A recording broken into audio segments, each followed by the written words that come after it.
Dans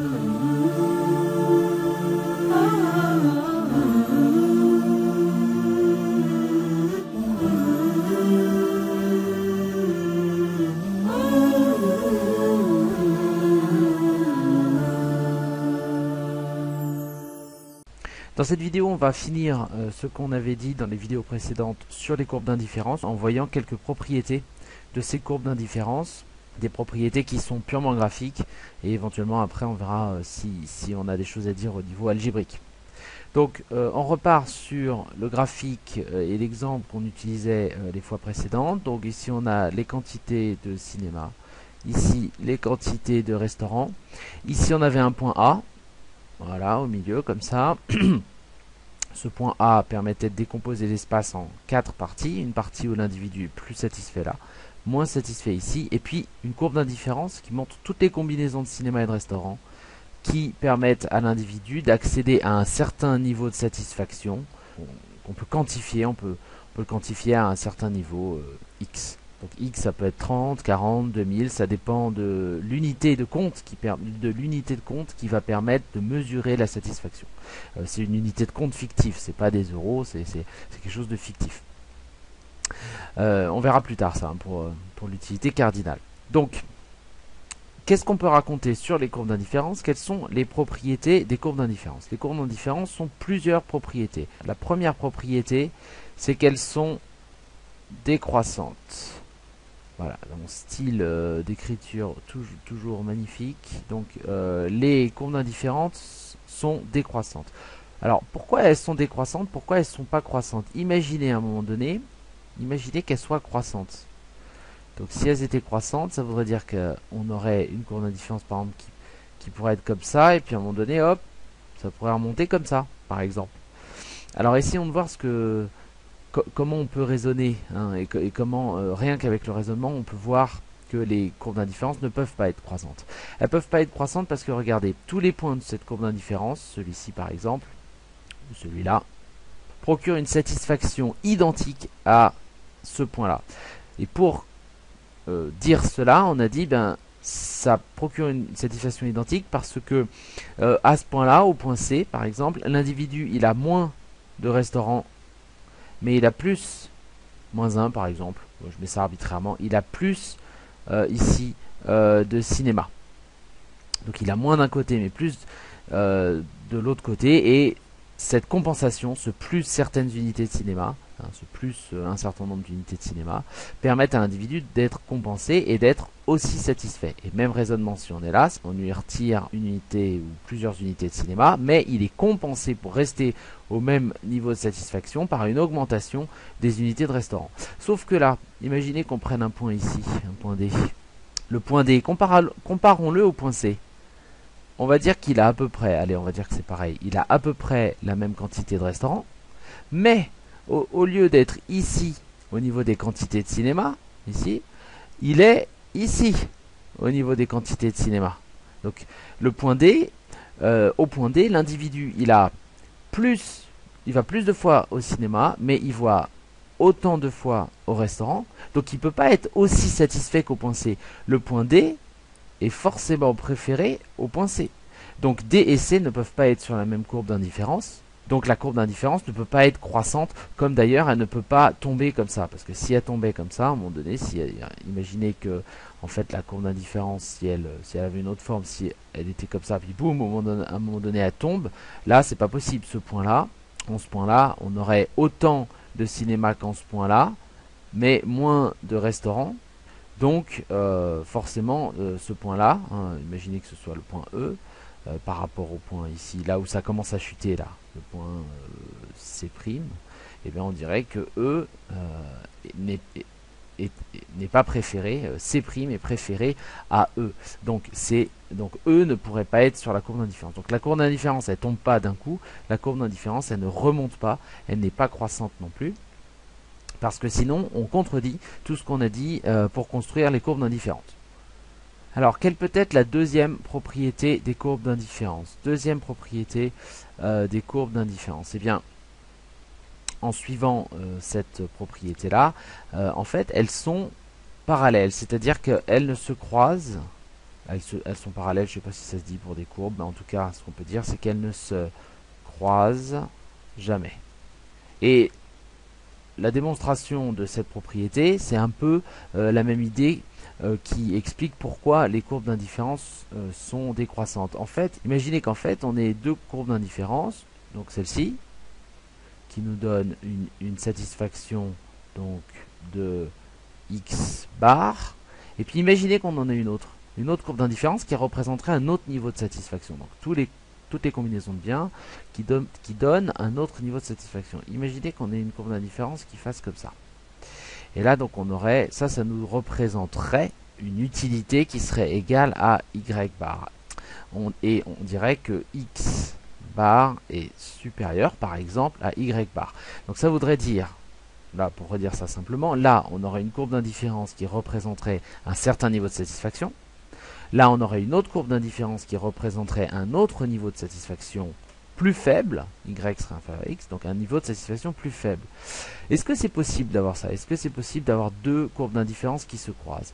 Non, ce n'est pas possible, parce qu'elles ne se croisent jamais. Mais la démonstration à ça, elle est assez simple. Prenez le point d'intersection. Donc, à ce point d'intersection, le point B, on sait que le point B, comme il est sur la courbe d'indifférence qui représente un niveau d'utilité, un niveau de satisfaction certain de x, donc l'individu est indifférent à consommer ces quantités-là de biens et ces quantités-là de biens, puisque B et A sont sur la même courbe d'indifférence, et quand il consomme donc ces quantités-là de cinéma et ces quantités-là de restaurant, ça lui revient au même niveau de satisfaction que s'il consommait ces quantités-là de cinéma, point A, et ces quantités-là de restaurant. Bon, et donc le niveau de satisfaction, là, ce serait x bar. Or, comme B est à l'intersection d'une autre courbe d'indifférence, ça voudrait dire que B, il représente à la fois la satisfaction à un niveau x bar, mais aussi une satisfaction à un niveau y bar, puisqu'il est aussi sur l'autre courbe d'indifférence. Ça veut dire que B, l'individu, ça voudrait dire que l'individu serait indifférent entre B et C et A. Or, B, C et A sont sur des courbes d'indifférence différentes, pour des niveaux de satisfaction différents, donc c'est pas possible, c'est absurde. Si on compare un point C sur la courbe d'indifférence jaune et un point D sur la courbe d'indifférence magenta, regardez, au point C, on consomme ça de cinéma et au point D aussi. Mais au point D, on consomme ça de restaurant, alors qu'au point C, on consomme ça de restaurant. Donc nécessairement D doit être préféré à C. Sauf que il y a toujours le problème du point d'intersection entre les deux, c'est-à-dire le point B. Comme le point B appartient à la fois à la courbe d'indifférence magenta et à la courbe d'indifférence jaune, le point B doit être, l'individu doit être indifférent entre consommer B, D et C. Or, ce n'est pas possible puisque C propose en fait un ensemble de biens qui est inférieur à l'ensemble de biens qui est proposé au point D. Donc l'individu préférera forcément D à C, et donc B, ici le point d'intersection entre les deux, ne peut pas exister. C'est-à-dire qu'il ne peut pas y avoir un point où l'individu est indifférent à ces trois points, puisque ces deux points-là n'apportent pas la même satisfaction. Donc ça, c'est la deuxième propriété des courbes d'indifférence. Donc imaginez, on reprend le cadran initial. On prend un point B. Ici. On sait que le point B amène une satisfaction supérieure au point A. On sait que B va être préféré à A. Pourquoi on le sait? Parce que regardez, B, il y a plus de cinéma et plus de restaurants que le point A. Regardez le point A il a moins des deux. Il a moins des deux. Donc forcément, B est préféré à A. Donc B amène à un certain niveau de satisfaction, à un certain niveau d'utilité. Et si on veut représenter le goût de l'individu et sa courbe d'indifférence qui mène au niveau de satisfaction qu'apporte le point B, eh bien, on va pouvoir le représenter par une courbe d'indifférence qui ne croisera jamais celle-ci et qui passe par le point B. Donc, quelque chose comme ça, vous voyez, les deux ne se croisent pas. Et ça représente tous les paniers de biens qui mènent à une utilité qu'on pourrait appeler Z. Ici, ça a amené à X. Donc ici, on avait tous les panier de biens entre le cinéma et le restaurant qui mène à un certain niveau de satisfaction, X. Et ici, on a toutes les combinaisons entre restaurant et cinéma qui mènent à un autre niveau de satisfaction Z, sachant que Z est supérieur à X, c'est-à-dire que l'individu préfère être sur une courbe d'indifférence qui passe par B que sur une courbe d'indifférence qui passe par A. Et la conclusion, c'est donc plus les courbes d'indifférence sont en haut à droite, voilà, plus l'individu est satisfait. Donc son utilité, le niveau d'utilité qui est fixé le niveau d'utilité qui est fixé pour une courbe d'indifférence, il augmente à mesure que votre courbe d'indifférence se situe le plus en haut à droite. Si on essaye de faire un lien avec le programme du consommateur, de maximiser son utilité sous contrainte de budget. C'était donc le mélange entre ses goûts, ce qu'il veut acheter, souvenez-vous de la première vidéo sur le programme du consommateur, ce qu'il veut acheter et là, ce qu'il peut acheter. Bien. Graphiquement, là maintenant, on a tous les éléments pour trouver le point qui va maximiser la satisfaction de l'individu sous contrainte. Prenez une courbe d'indifférence qui représente un certain niveau de satisfaction, c'est-à-dire la courbe qui est en vert. Donc imaginons que l'individu choisisse ce panier de biens ici. Donc il va consommer cette quantité-là de cinéma et cette quantité-là de restaurant. Est-ce que c'est un choix qui est optimal? Bon, effectivement, on a bien les deux conditions qui sont remplies, c'est-à-dire que l'individu choisit un point sur ce qu'il peut acheter au maximum, il choisit ce point-là, et ce point correspond bien à quelque chose qu'il veut, puisque ce point est sur une courbe d'indifférence et que sa courbe, d'indifférence représente ses goûts. Sauf qu'il n'est pas au maximum de sa satisfaction, parce qu'on sait que plus la courbe d'indifférence est en haut à droite, plus l'individu est heureux. Ça veut dire qu'il pourrait très bien choisir quelque chose qui correspond à un point sur une courbe d'indifférence un peu plus en haut à droite, par exemple cette courbe d'indifférence là, tiens on va la faire en bleu ciel, en bleu, donc il pourrait peut-être choisir ce point là. Si je choisis ce point là, si je choisis le point B, voilà, on va nommer les points comme ça c'est mieux. Si je choisis le point B, il fait un choix qui satisfait sa contrainte de budget, il dépense tout son argent, il est bien rationnel, c'est bien, et il se situe sur une courbe d'indifférence qui ne croise pas l'autre, donc on est bien aussi, et il se situe sur une courbe d'indifférence qui est un peu plus en haut à droite que celle qui passait par le point A, donc l'individu est plus heureux s'il choisit le point B que s'il choisit le point A. Mais notre but c'est pas de dire est-ce qu'il est plus heureux, notre but c'est de dire quel est le choix pour lequel il est heureux au maximum. Et clairement, ça va pas être le point B, parce qu'on peut encore trouver un point qui passe par une courbe d'indifférence qui soit encore plus en haut à droite. Alors on continue de chercher. Et la limite de notre recherche va se situer à peu près par ici.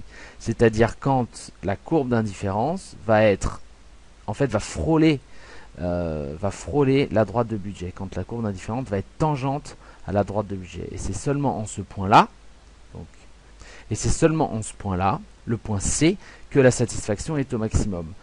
Au point C, on est sur une courbe d'indifférence qui est plus élevée qu'au point B et plus élevée qu'au point A. Donc l'individu est plus heureux qu'en A et qu'en B.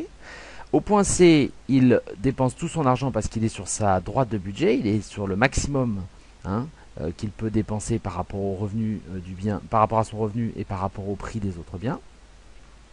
Et au point C, on est donc sur la courbe d'indifférence qui représente ses goûts et qui est le plus en haut à droite possible. Pourquoi? Parce que imaginez qu'on aille un peu plus loin, regardez, hop, alors là, effectivement, il pourrait essayer de choisir un point encore plus haut, un point D.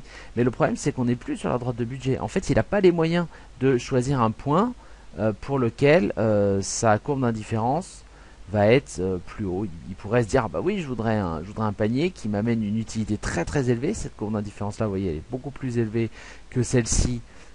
Et donc elle amène une utilité, une satisfaction beaucoup plus élevée, mais il peut pas. Il peut pas choisir ce point-là parce que le maximum qu'il puisse acheter se situe sur la droite de budget. Donc le maximum qu'il puisse acheter, c'est forcément le point de tangence entre la courbe d'indifférence et la droite de budget, l'endroit où la courbe d'indifférence frôle la droite de budget.